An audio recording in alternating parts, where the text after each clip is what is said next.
Les gens sont vraiment une bande variée, n'est-ce pas? Il y a tant de types différents de personnes, avec tant de façons différentes de penser et de se comporter, et bien juste d'être des gens. Comment ça va si vous vous arrêtez et pensez à tous les 8 milliards de personnes sur la planète, toutes ayant des pensées, des sentiments et des idées? Cela pourrait vous époustoufler.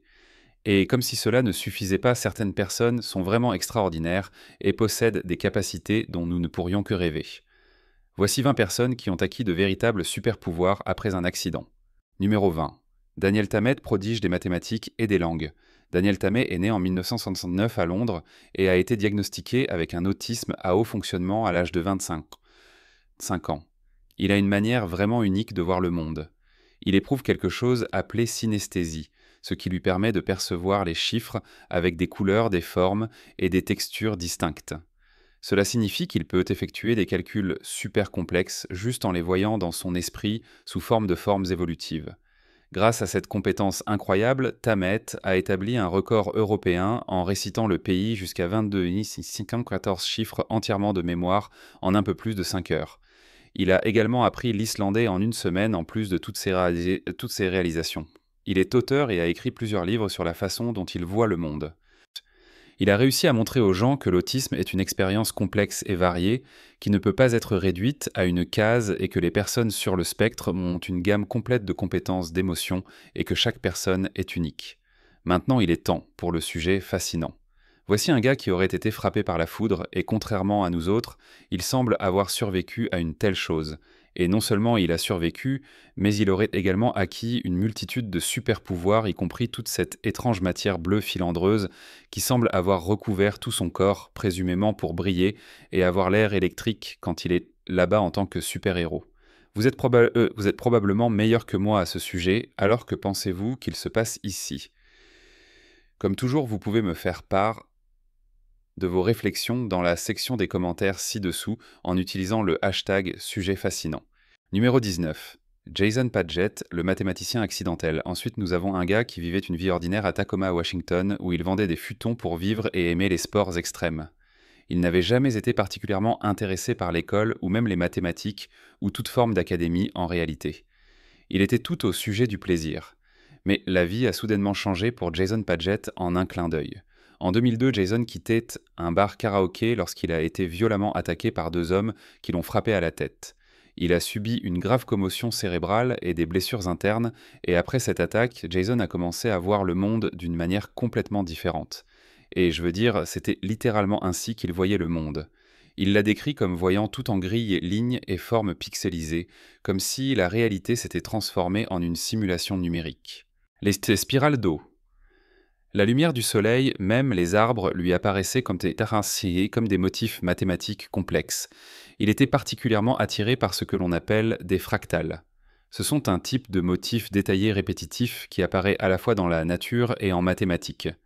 Jason a commencé à dessiner ce qu'il pouvait voir et même s'il n'avait jamais étudié les mathématiques avancées auparavant, ses dessins étaient complexes, géométriques et mathématiques. Un physicien qui a vu ses dessins l'a encouragé à retourner à l'école et il a suivi ce conseil s'inscrivant à l'université où il a commencé à apprendre les mathématiques par lui-même. Il a rapidement réalisé qu'il avait développé une compréhension profonde de concepts mathématiques complexes. Les scientifiques ont été émerveillés et l'ont diagnostiqué avec ce qu'on appelle le syndrome de savant acquis, qui est une condition très rare où quelqu'un acquiert soudainement des capacités extraordinaires, souvent en mathématiques, en musique ou en art après une blessure cérébrale. Jason a également développé quelque chose appelé synesthésie mathématique, où il voit littéralement les chiffres et les formes comme des expériences visuelles. C'est totalement incroyable, vraiment.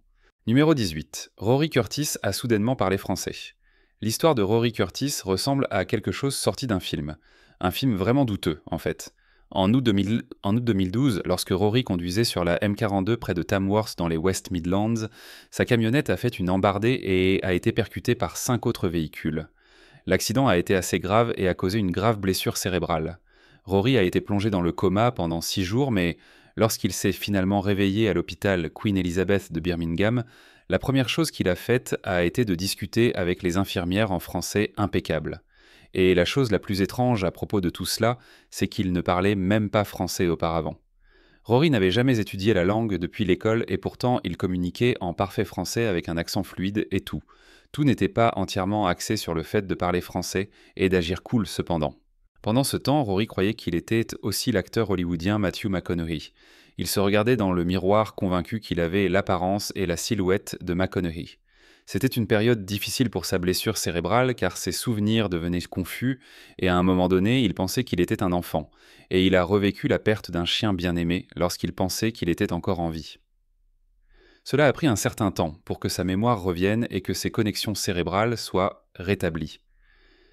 Il avait une hémorragie multifocale et crânienne, ce qui est le jargon médical pour désigner des saignements dans différentes parties de son cerveau, et il a reçu un traitement dans le cadre d'un essai expérimental du Centre de recherche en chirurgie reconstructive et microbiologie. Rory a retrouvé la parole, le mouvement, et bien plus en seulement quelques mois. Il a recommencé à marcher dans les 2 mois et a même repris le football. Le fait de parler français n'a duré que quelques minutes après son réveil, et bien sûr, il a rapidement cessé d'être Matthew McConaughey. Numéro 17. Kempek savante. Lorsque Kempik est né à Salt Lake City, Utah en 1951, il avait plusieurs anomalies cérébrales. Il manquait le corps calleux. C'est le faisceau de nerfs qui connecte les 2 hémisphères du cerveau. Mais c'était cette condition rare qui a peut-être contribué à sa mémoire extraordinaire. Malgré un QI de 87 et des difficultés avec les compétences motrices, Kim pouvait se souvenir d'énormes quantités d'informations et il est devenu l'inspiration du film Rain Man. La mémoire de Kim était incroyable. En fait, il pouvait mémoriser des livres entiers apparemment avec aisance, et en mémoriser plus de 12 000 au cours de sa vie, y compris la Bible et le livre de Mormon. En plus de cette quantité remarquable d'informations, il était vraiment utile si vous aviez besoin d'un grand navigateur. Il pouvait fournir des directions de conduite vers des villes qu'il n'avait jamais visitées auparavant et réciter des annuaires téléphoniques entiers. Il est devenu affectueusement connu sous le nom de Kimputer et est décédé en 2009 à l'âge de 58 ans. Numéro 16. Derek Amato, génie musical.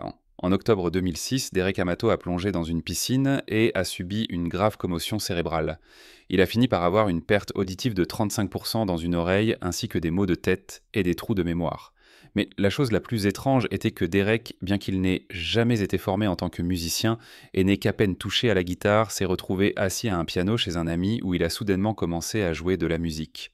C'était comme si ses mains savaient quoi faire et il a joué des mélodies complexes et des morceaux de piano sophistiqués pendant 6 heures d'affilée. Derek avait acquis le syndrome de savant, une condition rare où une blessure cérébrale débloque des compétences extraordinaires. Dans son cas, c'était un génie musical. Il voit la musique dans son esprit comme des blocs noirs et blancs qui coulent à travers sa vision, guidant ses doigts sur les touches. Même s'il ne peut toujours pas lire une partition ou nommer des accords, il est maintenant musicien professionnel. Numéro 15. Tommy McHugh, artiste et poète. Tommy McHugh était dans la cinquantaine en 2001 et il était chez lui quand il a soudainement eu un mal de tête insupportable qui lui a semblé être 2 explosions dans sa tête. Il s'est avéré que c'était un double AVC et cela a causé des saignements des 2 côtés de son cerveau. Cela mettrait Tommy dans un coma d'1 semaine, mais quand il s'est réveillé, quelque chose d'incroyable avait changé en lui. Il s'est retrouvé à parler en rime, à réciter d'innombrables vers et à ressentir un besoin urgent de peindre. Il a pris des pinceaux et a couvert des toiles des murs des plafonds et même des sols avec des couches d'art peints lumineux, et quand il a manqué de toile, il a simplement peint sur les murs. Cela n'est généralement pas conseillé à moins que ce mur ne vous appartienne. En plus de ce besoin incessant de couvrir tout de peinture, Tommy ne pouvait pas s'empêcher de faire de la poésie. Son esprit était devenu une mer de chiffres d'images et de paysages. Les émotions et la créativité le submergeaient tout le temps. C'était un peu étrange. Alors des neuroscientifiques l'ont étudié et ont appelé cela une production artistique soudaine, qui est apparemment une forme rare de syndrome de savant pouvant être déclenchée par un traumatisme crânien. Ils ont noté que ces lobes frontaux des zones qui filtrent généralement les pensées avaient été modifiés par sa blessure cérébrale et que cela permettait le flux constant de créativité dans l'esprit de Tommy. Tommy a finalement embrassé cette énergie créative et, malgré ses problèmes de mémoire et de confusion d'identité, il a organisé des expositions et est devenu une sorte de légende. Il est décédé en 2012. Numéro 14. Orlando Sorel savante, en 1969 alors qu'il avait 10 ans. Orlando Sorel jouait au baseball lorsqu'il a été frappé sur le côté gauche de la tête. Il a essayé d'ignorer cela et n'a dit à personne pour pouvoir continuer à jouer. Et à l'époque, pour être parfaitement honnête, des choses comme les commotions cérébrales n'étaient pas vraiment prises aussi au sérieux qu'elles auraient dû l'être. Cependant, Orlando a commencé à remarquer quelque chose d'assez étrange. Il pouvait dire quel jour de la semaine était n'importe quelle date et se souvenir de détails comme où il était et quel temps il faisait chaque jour depuis l'accident. C'est ce que l'on appelle aujourd'hui le syndrome de savant acquis. En gros, la blessure a activé quelque chose dans son cerveau qui a changé la façon dont il fonctionnait. Maintenant, c'est trop de choses à garder dans un seul cerveau. Les scientifiques l'ont testé de plusieurs manières. Et si vous lui demandez quel jour de la semaine était le 25 avril 1993, il répondra rapidement et instantanément correctement. Il se souviendra aussi généralement de ce qu'il faisait ou de quel temps il faisait ce jour-là. Il insiste sur le fait qu'il n'a jamais pratiqué des astuces de mémoire ou même étudié des calendriers, et il sait juste tout. C'est un peu étrange, mais aussi plutôt cool, même si ce n'est pas vraiment utile comme compétence à avoir. Numéro 13. Flo et Kay Lyman. Flo et Kay Lyman sont des sœurs jumelles du New Jersey nées dans les années 1950. Elles ont été étiquetées comme autistes dès leur jeune âge et ont été harcelées sans relâche. Elles ont également subi de terribles épreuves ainsi qu'une négligence à la maison. Mais elles avaient aussi des talents cachés. Flo et Kay ont cette étrange capacité à nommer instantanément le jour de la semaine de n'importe quelle date passée ou future, et elles peuvent se souvenir avec un détail photographique de ce qu'elles ont fait, porté et mangé à un jour particulier ainsi que de la météo. Elles mémorisent également des chansons des années 1960 et 70, des dates de sortie des tenues de télévision, et même la tenue de Dick Clark dans le jeu 100 000 pyramides. Tout cela est très utile, vous savez. Elles ont poursuivi leurs affaires en sachant des choses et en mémorisant jusqu'aux années 90, lorsqu'un animateur de radio nommé Dave Wagner a été émerveillé par leur mémoire encyclopédique des trivia musicales, les a mises en relation avec un chercheur nommé Dr. Daryl Treffer, et elles ont, comme vous l'avez probablement deviné, le syndrome de savant. Cela était également lié à leur profonde passion pour des sujets spécifiques ou leurs intérêts particuliers. Elles étaient très affectées par toute modification de leur routine et étaient super dévouées à leur idole Dick Clark. Elles sont les seules jumelles identiques connues à avoir le syndrome de savant. Numéro 12. John Sarkin, artiste. John Sarkin était autrefois un chiropracteur prospère et avait une vie confortable jusqu'en 1998 lorsque tout a changé. Lors d'une journée normale de golf, John a subi une hémorragie cérébrale massive et a dû subir une neurochirurgie d'urgence. Cela a conduit à un énorme AVC. Il est sorti de la chirurgie changé mais était sourd d'une oreille. Sa vision était devenue fragmentée et il avait des problèmes d'équilibre et de grandes parties de son cerveau avaient été altérées. Son cœur s'est même arrêté 2 fois pendant la crise. Mais malgré toutes ces mauvaises choses, l'événement avait également débloqué autre chose dans l'esprit de John. Il a soudainement ressenti un besoin écrasant de peindre et de dessiner tout le temps. Ses œuvres d'art sont devenues un tourbillon d'images, de mots, de références musicales et de culture pop, et son sens de lui-même avait été si dramatiquement altéré par l'AVC que son besoin de s'exprimer se manifestait par ce flot d'art.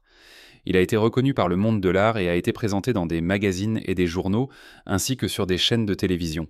Il a exposé dans le monde entier son héritage est énorme et il est décédé en 2024. Numéro 11. Alonzo Clemens. Clemens n'avait que 3 ans lorsque sa vie a pris un tournant dramatique. Il est tombé et a subi une grave blessure cérébrale, laissant Alonzo avec un handicap développemental et il a eu des difficultés à apprendre à parler, lire et écrire. Cependant, il a trouvé un moyen alternatif de s'exprimer. Il avait un besoin très puissant de façonner de l'argile et il l'a fait. S'il ne pouvait pas se procurer de l'argile, il utiliserait presque n'importe quelle substance pour former des animaux. Sa mère se souvient qu'il utilisait du goudron du trottoir et même du beurre de la table de cuisine pour sculpter ses créations. Bien qu'il n'ait jamais eu de formation formelle, il pouvait voir un animal pendant quelques secondes à la télévision ou même dans un livre et ensuite le recréer avec une extrême précision, avec tous ses détails en peu de temps. Les gens étaient impressionnés et dans les années 1980, il a commencé à vendre son travail. Sa condition a été appelée prodigieux savant, ce qui signifie qu'il est un génie dans un domaine malgré son handicap global. Alonzo est apparu dans de nombreuses émissions de télévision et documentaires, et son travail est exposé dans des galeries et musées du monde entier, où il donne souvent des démonstrations en direct de ses compétences remarquables. Numéro 10. Ben McMahon. Avant son accident, Ben McMahon était un jeune Australien qui n'avait appris qu'un peu de mandarin au lycée. Il pouvait dire quelques phrases simples, mais son niveau n'était pas du tout considéré comme courant. Puis, en 2012, tout a changé lorsque sa voiture a été percutée par un camion. Il a alors subi de graves blessures, y compris des fractures, et une grave commotion cérébrale et a été placé dans un coma médicalement induit. Lorsqu'il s'est finalement réveillé, Ben ne pouvait parler qu'en mandarin. Il ne pouvait pas parler anglais du tout pendant ses premiers jours. Les mots qui sortaient de sa bouche étaient dans des phrases fluides en chinois, ce qui, comme vous pouvez l'imaginer, était quelque peu surprenant et déroutant pour les médecins et sa famille. Il a ensuite dit qu'il n'avait jamais consciemment changé de langue, mais que la voix dans sa tête parlait chinois, alors c'est ce qu'il a fait. Les neurologues ont suggéré que l'accident avait endommagé la partie de son cerveau responsable du langage, et cela aurait permis à la partie mandarine, qui utilise les deux côtés du cerveau, davantage de prendre le dessus et de devenir plus naturel pour lui. Au fil du temps, l'anglais est progressivement revenu, mais le mandarin courant est également resté. Donc cela s'est finalement avéré plutôt utile. Ben a suivi des cours de mandarin à l'université de Melbourne, a déménagé à Shanghai, puis a animé une émission de télévision en langue chinoise comme on le fait. Il a également dirigé des visites à pied pour des locuteurs chinois et est apparu dans une émission de rencontres populaires en Chine. Numéro 9. Martin Pistorius. Martin Pistorius est né en Afrique du Sud en 1975 et il a eu une enfance normale jusqu'à l'âge d'environ 12 ans. Il est tombé malade et a progressivement perdu sa capacité à bouger, parler et répondre du tout. Les médecins ont cru qu'il avait une méningite et une infection cérébrale et ont déclaré qu'il avait presque aucune chance de récupérer. Mais le fait est que même si le corps de Martin ne fonctionnait pas, son esprit lui fonctionnait absolument. Personne ne pouvait le dire cependant. Entre 14 et 16 ans, il est devenu pleinement conscient, capable de voir, d'entendre et de comprendre complètement tout ce qui l'entourait, même si personne ne s'en rendait compte. Martin était piégé dans son corps immobile et il a enduré la solitude, le désespoir et même de terribles abus émotionnels dans un centre de soins où le personnel diffusait des rediffusions interminables de Barney qu'il détestait si intensément qu'il a appris à sentir le temps en suivant la lumière du soleil pour faire face. Mon Dieu, c'est horrible.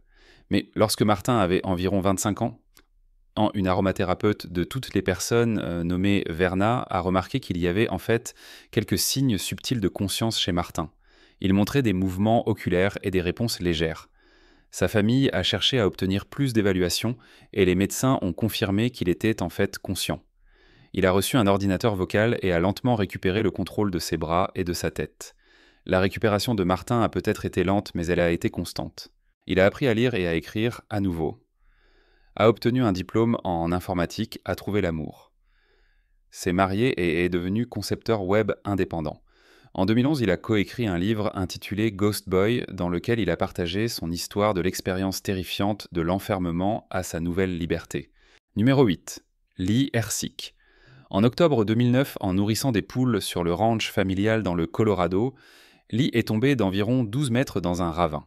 Elle a subi de graves blessures cérébrales et spinales et a perdu ses souvenirs. Elle ne pouvait même pas reconnaître sa propre mère et était également temporairement paralysée. Mais ce n'était pas la fin de l'histoire pour Lee. La blessure cérébrale avait fait ce truc super rare dont nous avons appris qu'elle avait développé et acquis le syndrome de Savant, et c'était une combinaison encore plus rare avec la synesthésie.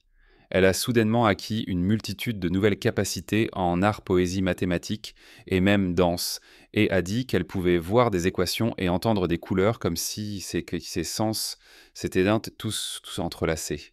Même si elle n'avait aucun intérêt pour quoi que ce soit de ce type avant son accident, elle y s'immerge maintenant dans les mathématiques, la poésie et l'art plein d'équations et de formes. Elle a dû réapprendre à marcher et à parler et a réussi à reconstruire sa vie, et a même fini par créer un groupe de soutien pour les lésions cérébrales dans le Colorado afin d'aider d'autres personnes confrontées à des défis similaires.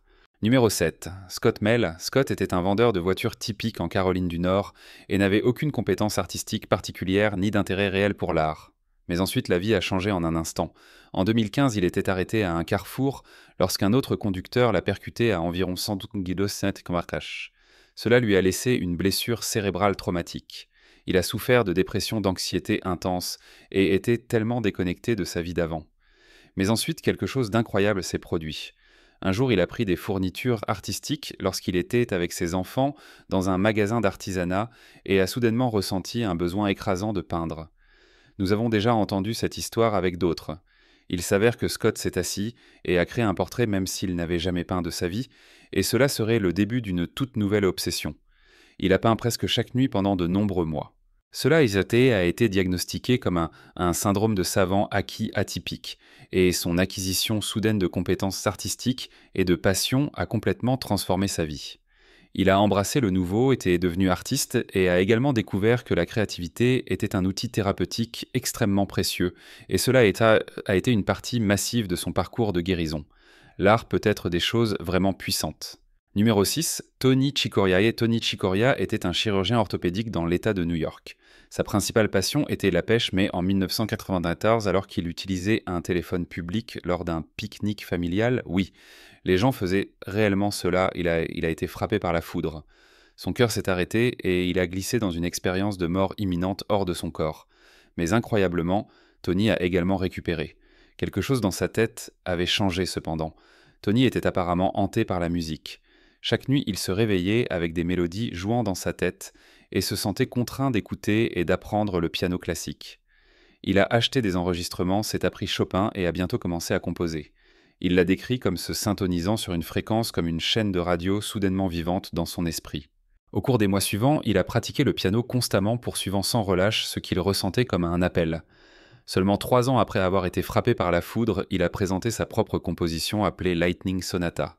Numéro 5. Kun Superhands Trishon. Ici, nous avons un homme qui est vendeur de nourriture de rue en Thaïlande. Il passe ses journées à émerveiller les gens avec sa peau apparemment dure qui n'est pas affectée par l'huile bouillante. Il se tient littéralement là toute la journée, plongeant ses mains nues dans de l'huile brûlante pour récupérer des morceaux de poulet frit et ne souffre jamais de brûlures ou de cloques. L'hygiène, eh bien c'est aussi discutable que cela en a l'air. Il dit qu'il a cette capacité parce qu'une fois un écureuil a laissé tomber un morceau de mangue dans sa poêle et a éclaboussé de l'huile bouillante sur lui, mais apparemment le lendemain sa peau était complètement intacte. Eh bien d'accord alors. Bien sûr c'est le genre de choses que l'Internet adore et cela signifie également que ces vieux gardiens du Guinness World Records voulaient enquêter et tester les affirmations de l'homme. Il détient un record pour avoir ramassé 20 morceaux de poulet frit en 1 minute, et ses mains sont restées intactes chaque fois. Il a expérimenté et découvert qu'il pouvait saisir de la nourriture chaude directement dans de l'huile chauffée à environ 480 degrés Celsius, ce qui est juste un peu au-dessus de chaud. Il existe des théories sur pourquoi c'est possible. L'une d'elles compare sa compétence à la marche sur le feu. Il y a de petites bulles d'humidité ou de sueur qui créent une couche protectrice isolant la peau. Presque comme un tour de science, mais en réalité très réel.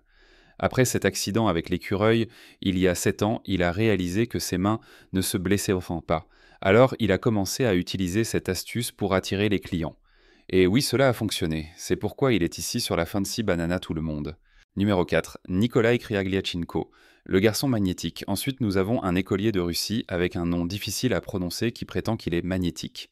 Apparemment, Nikolai s'est appuyé contre un lampadaire défectueux et a été électrocuté. Cela semble être un cas pour une sorte de poursuite. Cependant, il préfère toute l'attention de ses pouvoirs magnétiques. L'histoire raconte qu'il s'est réveillé le lendemain pour découvrir qu'il était maintenant complètement irrésistible aux pièces de monnaie et aux ustensiles et cuillères et louches et ainsi de suite. Ils se collaient tous à son corps comme par magnétisme et il a donc démontré avec enthousiasme cette capacité à ses camarades de classe et a signalé même des effets plus forts comme faire déplacer un verre vers lui sans le toucher. Il se compare à Magneto, le méchant mutant de bande dessinée, et dit qu'il partage parfois son pouvoir et peut transformer d'autres personnes en aimants humains temporaires également. Mais curieusement, les scientifiques ne sont pas si sûrs de toutes ces affirmations magnétiques. Les experts disent qu'aucun choc électrique ne rendrait quelqu'un magnétique et ils disent qu'il y a probablement des explications plus ennuyeuses comme l'adhésivité de la peau et la sueur ou même de la colle cachée. Oh, quel rabat-joie. Numéro 3. Slavika Pajic. Slavika Pajic est l'homme batterie de la Serbie. Il a d'abord découvert qu'il avait une résistance vraiment inhabituelle à l'électricité lorsqu'à l'âge des temps, il a accidentellement touché un fil électrique et n'a rien ressenti. Cela aurait généralement un effet plutôt plus terrifiant sur la plupart des simples mortels. Cependant, voyant cela comme une opportunité plutôt qu'un problème, il s'est ensuite transformé en une expérience électrique humaine comme on le fait, et en 1983, il a survécu à un courant de 20 000 volts sans blessure, obtenant ainsi l'approbation convoitée des vieux gardiens du Guinness World Records. 2 décennies plus tard, il a apparemment chauffé une tasse d'eau à 97 degrés Celsius en seulement 1 minute et 37 secondes grâce à l'électricité de son propre corps comme une sorte de bouilloire humaine. Très pratique en cas de besoin. Et si vous avez urgemment besoin d'une tasse de thé dans un champ, eh bien je suppose que vous y êtes. Mais il ne s'agit pas seulement de vieilles tasses d'eau ennuyeuses, il peut également allumer des ampoules avec son toucher, cuire des saucisses à main nue et même enflammer des matériaux inflammables. Les scientifiques sont perplexes, les experts médicaux ne peuvent pas l'expliquer et il reste un mystère. Numéro 2. Thai Ngoc ensuite. Nous avons un gars du Vietnam qui prétend qu'il n'a pas dormi depuis plus de 60 ans. Cela ne semble apparemment pas le ralentir le moins du monde. Il prétend avoir eu une fièvre très sévère en 1973 et c'est alors qu'il a simplement perdu la capacité de dormir. Et il n'y a rien, même pas de médicaments ou de remèdes traditionnels, qui l'a aidé à obtenir un quelconque sommeil depuis. C'est étrange, mais est-ce même possible? Le gars semble travailler dans la ferme familiale, s'occuper des animaux, porter toutes sortes de choses lourdes, et même brasser son propre vin de riz, tout en restant éveillé toute la nuit avec le pire cas d'insomnie qui semble avoir jamais existé. Il dit même qu'il ne se sent jamais fatigué. Une histoire probable. La plupart d'entre nous ne peuvent pas survivre sans sommeil. Nous mourrions littéralement si cela arrivait un jour. Donc y aurait-il des preuves réelles qui montrent pourquoi ce gars est différent? Apparemment, quelques médecins de la région l'ont examiné dans les années 2000, mais n'ont trouvé aucune déficience physique ou mentale évidente. D'autres ont en fait spéculé qu'il pourrait connaître des micro-sommeils, les petites pauses de sommeil qui sont si brèves qu'il ne les remarque même pas, où il y a la possibilité que son cerveau ait pu s'adapter pour fonctionner différemment sans cycle de sommeil traditionnel. C'est tout étrange mais aussi intriguant. Que pensez-vous qu'il se passe ici? Allez-y. Et partagez toutes vos opinions dans la section des commentaires ci-dessous. Numéro 1. Edward Muybridge. Ce gars n'est pas vraiment une personne avec des super pouvoirs du tout, bien que dans le passé, les gens aient peut-être pensé qu'il avait une sorte de capacité magique. Muybridge est célèbre pour avoir choqué un groupe de journalistes en 1878 lorsqu'il a capturé le mouvement pour la première fois. Il a utilisé la photographie pour capturer chaque étape du galop d'un cheval alors qu'il courait sur une piste. C'était simplement une séquence de photographies prise en succession rapide et assemblée pour montrer le mouvement, image par image. Cependant, au XIXe siècle, c'était incroyablement excitant, et personne n'avait jamais vu quoi que ce soit de tel. C'était une époque d'expérimentation avec les caméras, et Muybridge avait réussi à utiliser la caméra pour apparemment arrêter le temps et montrer ce que l'œil humain ne pouvait pas voir. C'était incroyable, mais c'était aussi de la technologie, et pas du tout un super pouvoir. C'est tout pour le monde étrange et merveilleux des gens avec des super pouvoirs incroyables dans la vie, réelle et pas si réelle. Laquelle de ces histoires remarquables vous a inspiré aujourd'hui? Allez-y et faites-moi part de toutes vos réflexions dans la section des commentaires ci-dessous. Assurez-vous également de vérifier les autres choses intéressantes qui apparaissent à l'écran et je vous verrai la prochaine fois.